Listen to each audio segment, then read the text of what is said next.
Hi, I'm Karan Thapar. Over the last few years, I hope you've been watching my program, The Interview on the Wire. During that period, I've interviewed doctors, politicians, businessmen, scientists, authors, and even the occasional Nobel laureate. For me, it's been exciting. I hope it's been enjoyable for you. But these, as you know, are tough times, and if this program is going to remain bold, independent, and sometimes even defiant, then I think we need your support. At the end of the day, it's a truism, but editorial independence is best defended by the viewers. So if you would like this program to remain the way it is, forthright, outspoken, and interesting, then would you consider supporting us? All you have to do is to click on the description at the bottom. But more than anything else, I hope you will continue to watch the interview. Your viewership means an awful lot to me.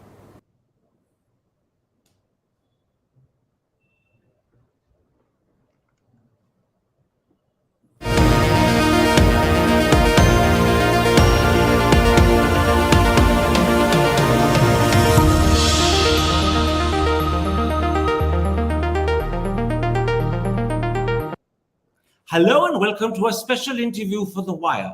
Last weekend's surprise and as yet unexplained armed mutiny in Russia has raised fundamental urgent questions that we shall attempt to tackle today. What exactly happened on Saturday? Has it left President Putin weakened? Is his future now looking insecure? What impact will it have on Russia's Ukraine war? And perhaps equally importantly, on Russia's international standing? And finally, has the time come, or is it fast coming, when countries like India and China might start to reassess their relationship with the Russian president? Those are the questions that we shall tackle today, and joining me now to address them is the Wilmar Professor at the Lee Kuan Yew School of Public Policy at the National University of Singapore, Kanti Bajpai. Professor Bajpai, how do you view Saturday's mutiny in Russia by the Wagner Group led by Yevgeny Prigozhin, which took everyone by surprise when it happened, and then equally surprisingly was called off by Prigozhin just 200 kilometers short of Moscow? Was this, in your eyes, a serious mutiny, or is there more to it that meets the eye, even if we're not sure what that extra could be? Well, thanks, Karan, first of all, for having me on this. I think that the story obviously is not fully out, and it may never come out, or not for a very long time. But from most of what's available now, I think we can say two or three things. The first relates to Prigozhin himself. He's obviously a very ambitious man who's come from pretty humble origins to become quite an important figure under Putin. I think briefly, this is a story of thwarted ambition.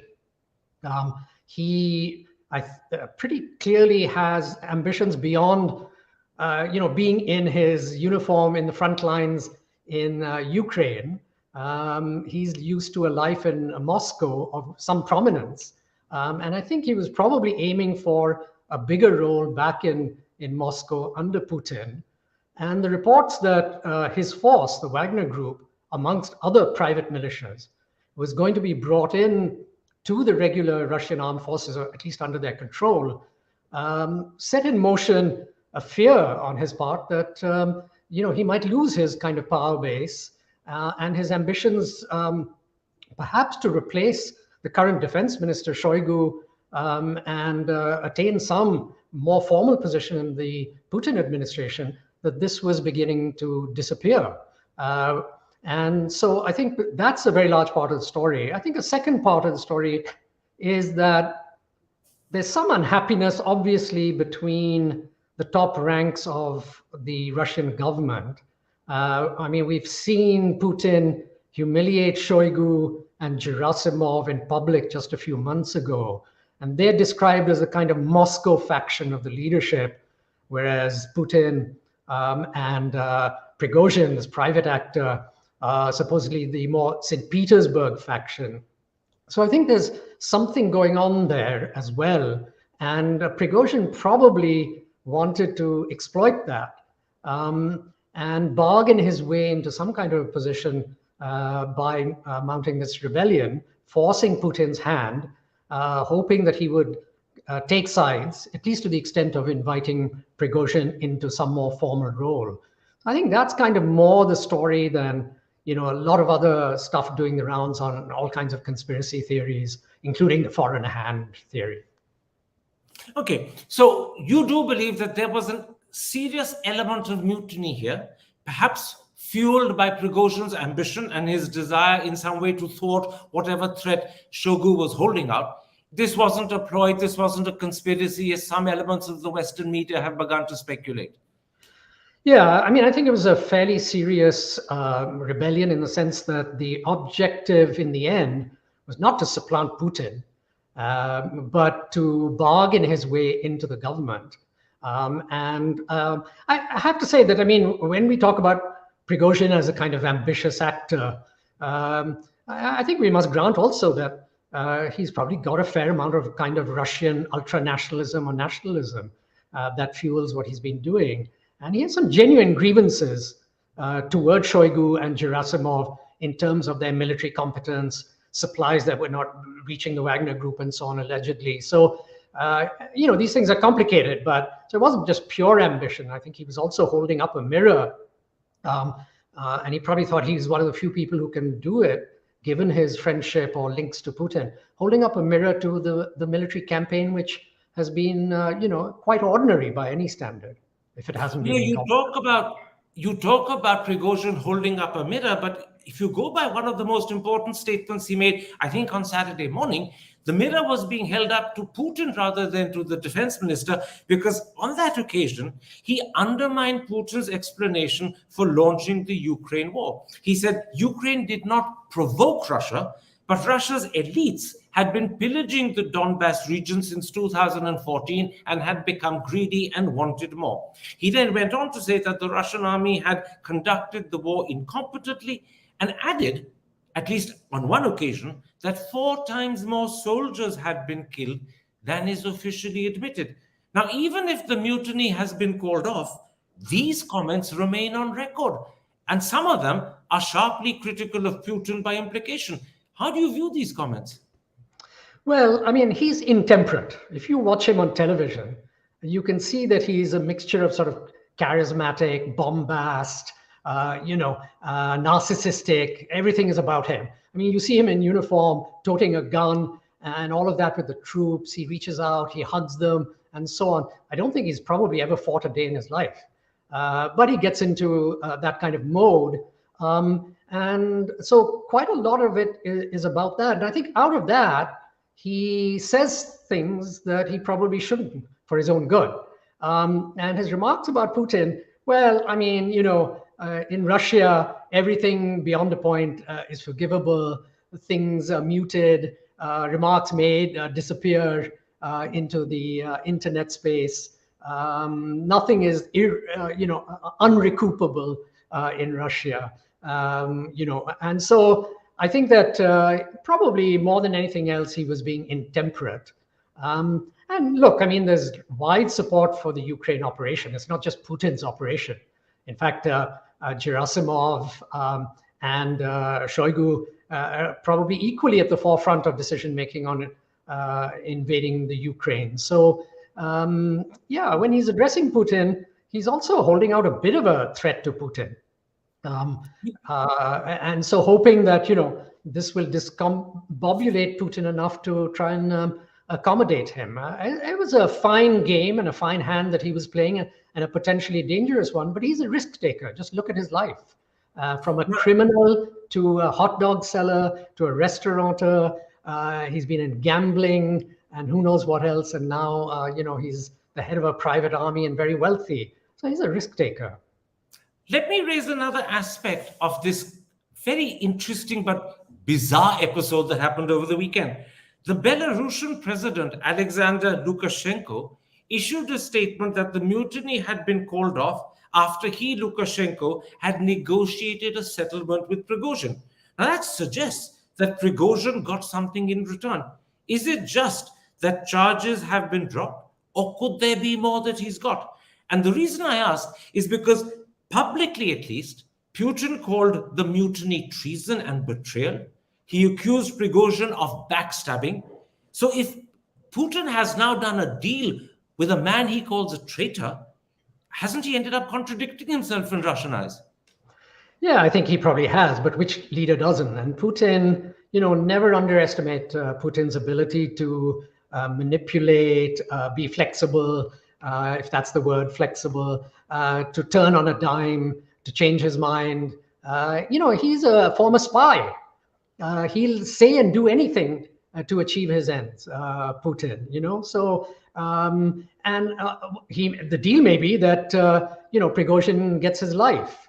And we'll see. This game may not be over. It's even conceivable that sometime down the road, if Putin needs Prigozhin again, that he will find a way to resurrect him. Although one thing Putin has said publicly, asked many years ago in an interview, do you forgive? He said, yes, I do. But he said, I don't forgive treachery.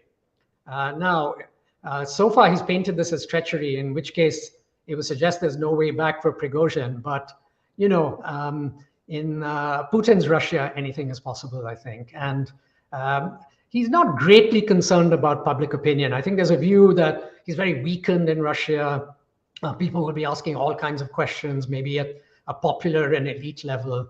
I'm not so sure. I think that, a guy like Prigozhin is seen as a pretty dangerous character, and Putin in that respect is a safer pair of hands. You correctly quoted that interview, and I think it was to the BBC, where Putin said that he would forgive and forget anything, but not treachery. But treachery is precisely what Prigozhin did. It was what Putin called it. And whether he's forgiven it or not, I don't know, but he's allowed him to escape. The man is alive. He's gone unpunished. And that brings me to the following thought. Because Prigozhin's key demand was the sacking of Defense Minister Sergei Shoigu and Chief of General Staff Valery Gerasimov. That hasn't happened as yet. And the BBC this morning, just before we went on air live, reports that in fact Russian papers have carried pictures of Shoigu at work, suggesting that he's still continuing as Defense Minister. But could it be that after a decent lapse of time, Putin may remove both these people? It could be. I mean, as I said earlier, he's humiliated both of them publicly on television, live, for their conduct of the war. So I don't think he has any great love or respect for them. But just to go back to Prigozhin and Lukashenko in Belarus for a second, I mean, I'm not sure that he's allowed him to escape. He's escaped to a prison because Lukashenko is Putin's man in effect. So, and whether, if I was Prigozhin, I would be watching my back. He could easily be assassinated or killed even in Belarus. But coming back to Shoigu and Gerasimov, for the time being, they seem safe. But, Putin is free to change his mind at any point. Certainly, he wouldn't want to do it now. Because if he does it now, it looks like he did it under the pressure of events. And that'll amount to a victory for Prigozhin. And as you say, he's condemned him to treachery at this point and exiled him. So I don't think he's in a mood to sack either of them at this point. But we'll see down the road. And I think, experts in Russian politics and defense will have more to say on this. But it wouldn't seem to me tactically, politically, symbolically, the right time to remove these two, consequent to the demand by Prigozhin that they be sacked. One of the things that will worry Putin were visuals, and there were many of them on every channel, of people in Rostov-on-Don cheering the Wagner group, people going up and wanting to shake hands with Prigozhin. Clearly, he had a lot of popular support in Rostov-on-Don. And the second thing that's surprising and should worry Putin is that this military convoy that Prigozhin sent made it up to 400 miles, maybe even 200 miles, if you can believe Prigozhin's own claim, without being stopped by anyone. And that leads me to this question, that this is without doubt the most serious threat Putin has faced in the 20 plus years he's been in power. How damaged has it left him? Well, just to go back to the popularity, though, of Wagner and Prigozhin, I mean, I watched some of that those clips as well. And I wasn't sure that they were all cheering for him or jeering almost at him or, cheering ironically or cheering out of fear. I mean, there's a tendency to bandwagon with the local power or victor at a moment. And when he left, equally, Were they cheering to see the last of him or not? I'm not so sure. And I think there's some evidence of public opinion that suggests there's great relief that he's gone. Maybe not so much in Rostov, but certainly in other parts of Russia. So, I mean, I think I would be careful about that. On Putin's sort of weakness or whatever, yeah, it's been a very public, serious threat to his power. We don't know if there weren't other threats along the way because he's so good at papering things over and hiding them. But again, you know, I think there's several things that probably need to be thought about, which is, first of all, there's the Tina factor. If not Putin, who? You know, and I think those who might have a mind in the elites, business elites, administrative elites, military elites, political elites, to remove him, they've really got to think about who would take over and yet keep Mother Russia together at a time of war. It's not an easy call to replace a leader, however bad he is. Look at Stalin. I mean, a lot of people detested him at the top, but they didn't remove him during World War II. So this is not quite World War II for Russia, obviously, but you know, it's a significant military moment.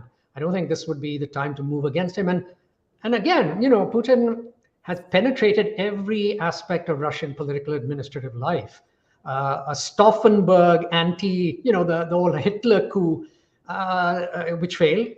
Any move against Putin would be sussed out, I think, pretty quickly. And so it'll take a brave man or woman to really move against Putin. And you can be sure that there will be purges or semi-purges going on now for those who might have tacitly been feeding information or cooperating with Prigozhin. So I wouldn't rate Putin being under a lot of trouble very high. I think he'll be okay. Well, let me ask you this. You say you wouldn't rate Putin being under trouble very highly, and there's no doubt that he has survived Saturday's mutiny. But could Prigozhin's attempt encourage other Putin opponents who have stayed undercover up to now and kept a low profile to become more bold and adventurous? In other words, is he, Putin, more vulnerable today than he would have been on Friday before this happened? I'm not so sure that that's the case. Actually, a lot of Russians looking at this might draw the opposite conclusion, which is that he managed a tricky situation rather smartly, allowing, you know, Prigozhin move out of Rostov, come close to Moscow. He didn't panic. He seemed to disappear for a while. That may have been a tactic to draw, you know, Prigozhin's forces even further in, increase the length of their supply lines, and give Putin more time to talk to Erdogan, to talk to Lukashenko, to talk to regional leaders who are sympathetic to him, the Kazakhs, and so on in Central Asia, to prepare himself within Moscow with local support bases as well. So actually, and I think the article you mentioned to me from the BBC by Rosenberg mentions this as well, that quite a lot of admiration possibly for on the part of Russians for how Putin handled it. What about the fact that in the end he had to be bailed out by Lukashenko, who in the relationship between the two of them has always been the subordinate? Putin has been by far the more superior and the grander. And yet now, without Lukashenko stepping in and using the fact that he had a 20-year relationship with Prigozhin, the situation could have gone very differently. Has that affected Putin's standing? Well, of course, I'm not saying that there's been no blowback to Putin whatsoever, but again, I would be skeptical about the Lukashenko part of it, in the sense that, you know, he is very much dependent on Russia and Putin. Perhaps he's strengthened his bargaining hand with Putin somewhat in the short term by helping out with the Wagner rebellion. But, you know, I don't think Belarus can go very far or would dare to go very far. Remember, I mean, Lukashenko is wanted in the West for all kinds of crimes and human rights violations and so on and so forth. So, you know, the question for Lukashenko is, he may not like Putin, he may be scared of him, but he's even more scared probably of the West, who would have his head if he ever were to lose power and be handed over to them by Belarusians themselves someday. So I think, you know, again, Lukashenko is pretty much Putin's man, and let's see what they do with Prigozhin now in Belarus. By the way, he hasn't actually physically surfaced in Belarus yet. So we're assuming he's there and in some safe place and being hidden away. Well, but the truth is, we don't know where he is. After he said he was calling off the march to Moscow, he's disappeared completely and no one has any idea where he is. And also, beyond him stating that his army, so to speak, in quotations, was going back to their bases, there are some reports that a few have returned, but again, we don't know where the majority have gone. Both of those are uncertainties. But let me go a bit beyond Putin. How much damage has Saturday's mutiny done to Russia's international standing? It was already, for many people, considerably undermined by Russia's failure to secure a swift victory and by the poor performance over the last 15 months of Russian soldiers and Russian weaponry. Now, after this mutiny, what sort of image does Russia present to the world? Well, it's not a great image, obviously. The turmoil within, in a place which, even if you didn't admire Russia or like it, you assume that Putin was so much in charge that that kind of thing could never happen. Although the Ukraine war has been throwing up the possibility, that there might be a move against him because the war has gone so badly. But on the whole, I would say that, countries looking at Russia may not be very impressed. They haven't been impressed for a very long time. I mean, Russia's GDP, nominal GDP, is the size of South Korea's. And there are only about 50 million South Koreans on this planet. So, it's a bit of a basket case in many ways. But there are a couple of things that need to be said. I mean, this is an enormous country with huge natural resources, enormous territories, and a certain degree of military power, which can project out into Africa, into Syria, places like that. It has 2,500 nuclear weapons and counting. I mean, whatever you may think about the internal problems, it'd be hard to be dismissive about Russia as a power so easily. And I think that must be borne in mind. I think the other thing is that, just historically looking at, say, Russian society and the Russian people, I mean, these are enormously talented people in literature, in science, in mathematics, and so on. And when they are pushed to the corner, they're enormously resilient and will fight. So I think a lot of people have a kind of respect for Russian society, at least. And I think that colors whatever else you might think about the present problem. That Russia is big, it's still powerful, it can project power outwards. And there's something about Russia internally, its society and people, that is always impressive. Let's turn, Professor Bajpai, to the Ukraine war. The Wagner Group was clearly the cutting edge of Russian forces. Even though they've gone back to their bases, and we accept that those reports are true and accurate, will the developments of the weekend have weakened the Russian war effort? Well, I mean, the Wagner Group are only about 25,000 strong. It's true that they fought unconventionally, fiercely, brutally, and achieved that victory in Bakhmut, which was important and kind of re-energized the Russian war effort in large part. So to have that go missing, I suppose, is a loss. But I think one of the things that Shoigu and Gerasimov have been trying to do is to bring back a more regular military campaign, shorn of these people in funny uniforms and long hair and unkempt beards and so on. They're very classical military people who believe in a certain kind of corporate military culture and functioning. And so, I think they may have learned some lessons from how Wagner and so on operate. Russian military force is still intact. It's very big, it's powerful.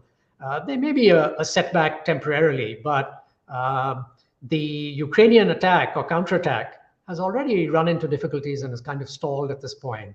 And that's largely because of normal Russian units out there in the field. So I don't know. I don't think this is at the moment, we're not looking at a moment of a massive breakthrough by the Ukrainians. It's going to be still a long, hard fight for both sides. Although there will be a little energization of the Ukrainians, but they themselves will be very watchful of what comes next. The truth is, wars are fought as much on morale sometimes as with men and equipment. Do you see this as a huge morale booster for the Ukrainian side, who, to be honest, until Saturday, were not making huge gains with their new counteroffensive? But now, could this be a significant advantage in morale terms, which then works itself into the way they perform on the battlefield? Well, it might, but morale has many sources. But I just want to say that, one possibility is that, of course, the Russians now will launch an even fiercer kind of counterattack or offensive. And there's some talk of possibly another front being opened up from Belarus, which would, cause the Ukrainians then to have to move forces to meet that thrust. So I think, there's a lot in play. And I think the Ukrainians have shown they're very shrewd in terms of their calculations and assessments. They won't be jumping up and down in the streets quite yet. Coming back to the issue of morale, I think one of the things that Zelensky and his government have shown, and I think small unit commanders and so on, and the Ukrainians have shown where they're superior to the Russians, is there's such a sort of a very clear thrust and mission that Zelensky has outlined. And then his own presence and in the battlefield front and so on has been very energizing. And then I think, the small unit leadership has shown one key element, not just that we're defending the motherland, because that'll only take you so far. It's that they're shrewd. They use their initiative locally, whereas the Russian military is very stodgy. The local commanders don't seem to take advantage of opportunities or make opportunities. They're waiting for commands from central. And in modern warfare, that doesn't work. Even against an ostensibly weaker opponent, you need people who are flexible and creative in the battlefield. That boosts morale. Absolutely. And in a sense, although not totally, that is what Prigozhin's Wagner forces provided the stodgy Russian army. To pick up on that thought, which is a speculation that maybe there will be a Belarusian front that will be open, presumably that depends upon the Wagner forces opening a second flank via Belarus. And if that were to happen, then clearly it has to be under the command of Prigozhin. And if that is going to happen, then he's not in jail. He's a free man, but actually helping Putin from opening up a second front. So this adds to the confusion, doesn't it? As well as adding to the speculation. Yeah, there has been some speculation that, in the realm of almost conspiracy theories, that this was a way of funneling Prigozhin into Belarus, and then, Russian influence would grow even more. And to the extent that Lukashenko was soft on opening the front, this will now force him to do so. And with Prigozhin there, you've got the man on the spot. I don't know. I think that just seems a bit too packed, too conspiratorial. And it really, Putin has to find a way then to rehabilitate Prigozhin, which, as I said earlier, Putin can do anything, ultimately. But still, it may need a decent interval before he does that. And again, he's got to then handle Shoigu and Gerasimov, who are not happy with these private armies operating in the first place. So, you don't want to open that front there and then demoralize your command structure in the other theater, which is in the in Ukraine's east. So again, I don't know. I'm not so sure that that second front will open anytime soon. And if it does, then it might just be regular Russian troops and maybe Belarusian troops. But I don't think Wagner will lead that edge.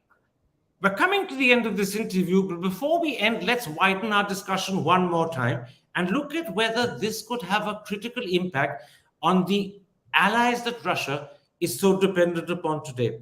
My first question is, how will Xi Jinping and Beijing view Saturday's developments? Will China continue its solid support of Putin? I know they issued a statement to say that they were behind him yesterday, but behind that statement, might they begin to have a few doubts, and might they begin to play their hand differently? Well, they have lots of doubts. They're supreme realists, and they calculate very cleverly and very shrewdly. I don't think they've had much illusion about Putin, especially once Putin's Russia, once the military setbacks occurred. But, they're stuck with him. What are they going to do? As I said earlier, replacing Putin might lead to chaos in Russia and even more difficulties and more uncertainties for China. Remember, I mean, Russia is the backstop for China in the Eurasian heartland. With the Russians on side in Eurasia, the Chinese can look elsewhere, which is East Asia and down towards India and South Asia. So I think, you know, they wouldn't be happy, and they'll be counseling him, you know, they're stuck with him, and they have to see this game with Putin through to the end. And, you know, they'll deal with the problem of a Putin-less Russia or a diminished Russia when it comes to it. But for now, there's just wait and watch. I suppose what I was hinting at is, might we see a slight weakening in the Chinese support? Not that it ends and disappears, but a slight weakening in Chinese support, which might in turn encourage Putin to find a way of negotiating some sort of sensible settlement with Ukraine and ending this mess. Could you see that happening as a result of Saturday? Yeah, I mean, the Chinese, like other countries, are very attentive to the problem of face. They know this is not the time to pressurize Putin. This is not a time when Putin, himself sensitive to the issue of his self-respect and face, this is not a time for him to start entering into peace negotiations with the Ukraine or softening up. In fact, he said the reverse today. He said that he's going to double down, that his only mission pretty much in life now is to complete the war against the Ukraine. So his reaction to this whole rebellion has been to double down and to reinforce the view that you know, there's going to be no let up on the Ukraine. And again, come back to your earlier question about Zelensky and Ukrainian calculations. When they hear that, I mean, they should assume that you know, there are going to be no easy breakthroughs with the Russians in the near future. Which is why I imagine Zelensky made a point of calling Biden last night. He wanted assurance from Biden that if there was to be a step up in the Russian invasion, would there be greater American support? But let me ask you about India. For 20 years and more, Putin has been at the very center of India's Russia policy. But now, if in some senses this heralds the end of the beginning of the end of the Putin chapter, even if it's got a whole year or two to run, what would your advice to Mr. Jaishankar be? Well, first of all, I don't think it's the beginning of the end. I think that's been the tenor of my remarks today. He's only 70 years old or 72 years old, Putin. So he potentially has many years ahead of him, unless there's a medical problem that's very, very serious that we don't know about. But can I interrupt and say this? Yeah. On two earlier occasions when there were putches, if I can use that word, in Russia, 1991, Gorbachev succeeded in controlling the situation, but 4 or 5 months later, he was gone. And then there was 1993, and shortly after that, Yeltsin also succeeded in controlling the situation, but was gone. Things can spiral out of control, even when it seems as if the man's in charge. That's why I say, if looking at the history of the country, if this is the beginning of the end, what's your advice to Mr. Jaishankar? Okay, but I still disagree. Putin is not, you know, a drunken Yeltsin, nor is he a fuzzy Chachaji, Gorbachev. He's a very ruthless guy, which is why, I mean, just as an aside, I always laugh when people say, oh, you know, Putin felt so betrayed by the West over the expansion of NATO, and, you know, and therefore that's the invasion of Ukraine. His whole life has been dedicated as a spy to betraying people and seeking others to betray in the interests of himself and Russia. I mean, the idea that this man, has this kind of emotional wellsprings of betrayal by another country, I just find it hilarious. But anyway, just to come back to Indian foreign policy, I mean, I think, we have an arms relationship with the Russians. We've got an economic relationship as a result of that has to be managed. All those rubles and rupees and so on have to be managed. We buy energy from the Russians, although, to be frank, we could buy energy elsewhere, but there's a lot of energy swilling around the world. So, I mean, that rationalization of why we need Russia, to me, seems pretty weak. But the main thing is that Russia, as I said earlier, is the backstop to China and Eurasia. And we want to make sure in Delhi that the Russians don't, that they try and, at least not go deeper into this relationship with China, that they don't stop denying us the arms supplies and resupplies that we need, that they don't become a complete sort of vassal state almost of China strategically. And so I think that's the real thing that Jaishankar and the government has been trying to do, is try to maintain some links with Moscow so that, Moscow has some room for maneuver with the Chinese and doesn't become so dependent on them that he becomes a kind of vassal state. And I think those in the West who are unhappy over the Ukraine operation, such as the political scientist John Mearsheimer in America, who has criticized the Americans, that's his problem.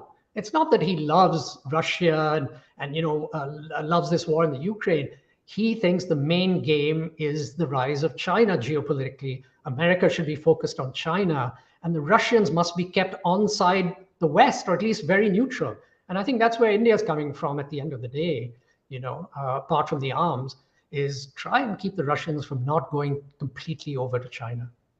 Okay, let me end with a very different sort of question. By a strange quirk of fate, the Russian mutiny started literally as our Prime Minister was departing Washington after a very successful state visit. Many see that visit as a clear tilt towards the USA.